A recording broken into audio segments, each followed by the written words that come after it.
Welcome back. Second innings now. Campion College are the Issa urban area on the 16 cricket champions after crushing St. George's College by 279 runs in the final on today's second day at Kensington Park. Resuming on 103 for 7, St. George's College managed only 6 more runs before being dismissed for 109 in reply to Campion's mammoth 382 for 7 declared batting first.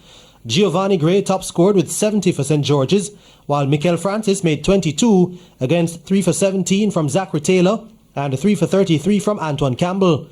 Campion coach Donald Breadwood says it was a plan well executed. When we won the toss, before that we were wondering what we should do. But then the captain and my second and myself, we came together and decided that our strength is basically our batting. We know our bowling is good, but we said we wanted to make at least 400 runs to bat them out of the game, so to speak. Campion's captain is Abraham Waugh, who was one of 2 Centurions in their turn at bat. Well, really, I'm ecstatic. I'm very proud of the team, proud of myself, and just thankful that we're able to win this. Waugh's 126 was supported by 125 from Zachary Buchanan as the Campionites dominated St. George's bowling on day 1.